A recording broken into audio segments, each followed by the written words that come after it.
guys, nandito kami ni Ubi sa garden at yung kahuli-hulihang iipuin ay ipuin na dahil 1st of October ngayon ay ito at meron pa rin akong nakuha. Natuwa nga pala ako kanina guys dun sa aming balkon dahil may na strawberry pa akong nakuha. Usually wala na talagang strawberry sa ganitong month, pero October strawberry ata yun. O ayun. Pero ayan o, marami pa akong nakukuha. Ito yung isa nga pala guys, ito yung galing sa Pilipinas na lemongrass. Ayan o, ayan. Galing yan sa atin guys. At hindi ko muna kukunin, hayaan ko muna dyan. Pwede ko yan makukuha sa November talaga ha. Oo, pwede pa yan guys. So ayan yung mga garden kong, may ampalaya ako guys na nakita. Lagay ko muna siya dito. Ayan yung mga kahuli-hulihan kong mga tanim. Wala na guys, pero at least meron akong makukuha para sa aking seeds. Pero pwede pa ata makain to. Pwede pa kaya? Ayan na guys ang aking paano to? Hindi siya mabunot. Pak! Ayan. Nabunot ko na guys. Pero medyo na siya sira. So puntahan ko na guys yung aking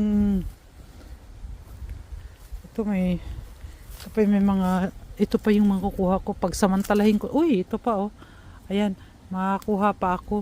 At least makakakain pa tayo guys. Ayan. 1st of October nga naman ay talaga naman malamig. September nga lang malamig na. Ay maglilinis muna kami ni Hubi dito sa aming garden na habang may sikat ng araw pero malamig. At least may makuha pa ako.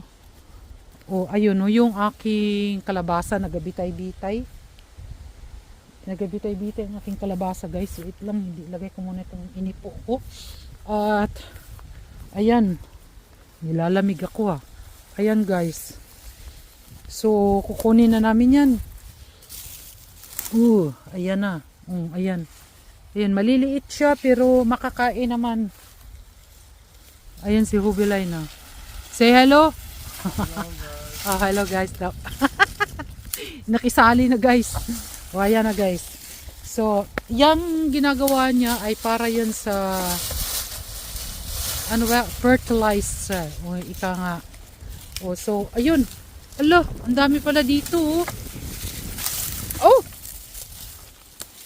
Nahulog.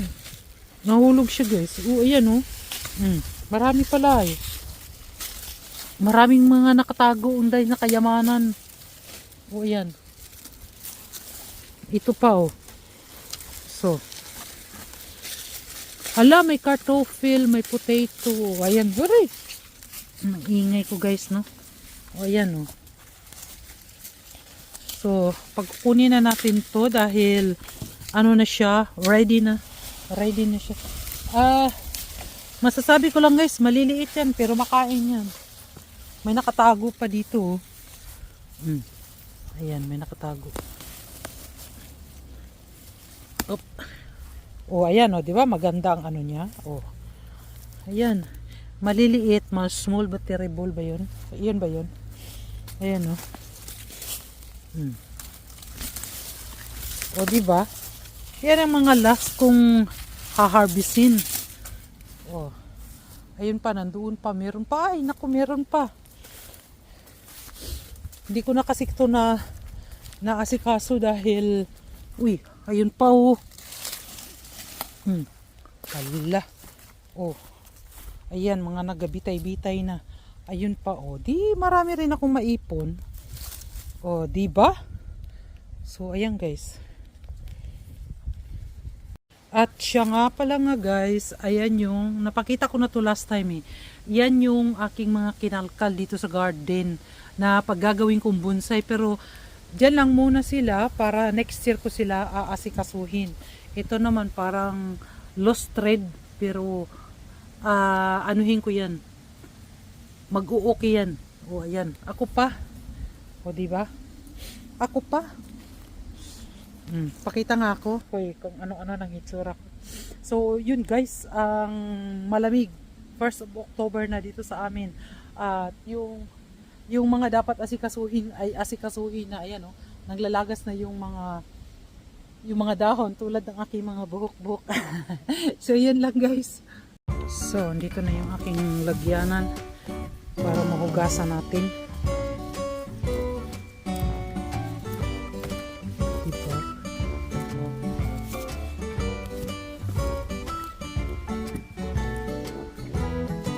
Ito yung pinakamalaki, di ba? Yan. So,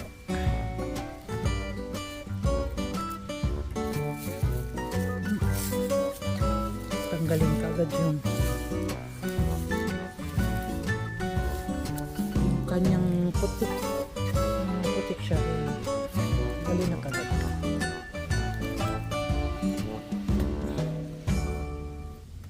So, ayan na siya.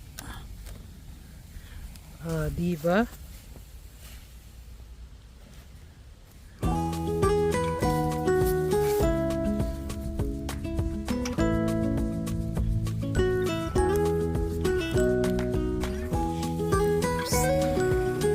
Ano kaya to?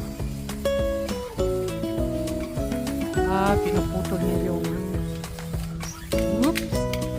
Oh.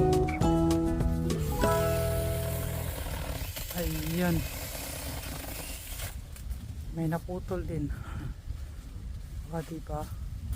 Namumutol siya. Hast du neue zum Schneiden? Hast du neue Schneider? Aha. Meron pala siya nito, hindi ko alam ah. May maliit siyang pang ano. Usually yung malaking pangputol yung ginagamit niya. Meron pala siyang maliit. O ayan guys, yung mga kahoy namin kunti na lang. At oops. Wala pa kinabangan. May kwento nga pala ko guys. Ay yung mga kahoy namin ngayon ay binabaliwala lang. Parang binabaliwala namin. Sugba kami ng sugba, gamit kami ng gamit ng kahoy. Pero malaking apple dyan, oh. Ano to? Nahulog siguro. O hindi, nakadikit pa. Dati ay talaga namang parang baliwala lang ba? So ngayon guys ay nagkamahalan na yung mga bibilhin at nagkamahalan na rin yung mga kahoy, kasi kahoy, the whole house kasi namin ay kahoy ang gamit namin. Ang heater namin ay kahoy. Ngayon ay nagsipagmahalan namin ang kahoy. Anong nangyayari ngayon guys? Kahit maliliit na kahoy ay pinahalagahan. Dati parang baliwala lang. So kami ng grill dyan. Daming kahoy ginagamit. Para binabaliwa. Pero ngayon guys, dahil sa nagkamahalan na nga, ay ayan, binigyan na ng pansin. Mas maganda rin pala to guys na nagmahalan na. Yun na nga, mahal. Ay mapapansin na yung hindi pinapansin noon. So, tulad ko hindi ako napapansin. Kasi tumatanda na guys. Ano ba yan yung sinasabi ko ngayon?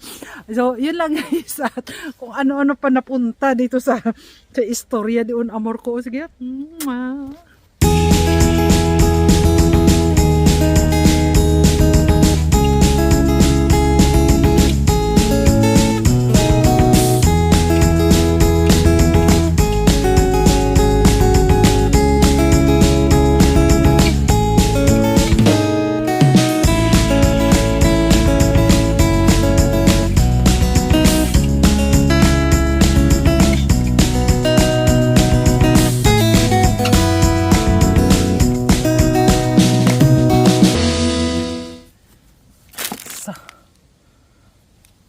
Ayan na yung kanina, oh. Ilalagay ko siya dito. So, ayan na guys, ang sinasabi ko kaninang maliliit lang ay hindi namin dati yan pinapansin. So ngayon napapansin na kasi wala na nga Nangihingapos na. O, diba? Nangihingapos na guys. Hingapos talaga. Hindi, kailangan talaga namin yan para sa aming winter time. Dito lang kami kumukuha sa aming... Darf ich das haben? Ja, aber so, für was? Für Für zu Hause, die Cactus. Ayan o. Para sa cactus ko. ja, Ibigay mo to sa akin dahil wala na akong pang ano sa cactus ko. Ha?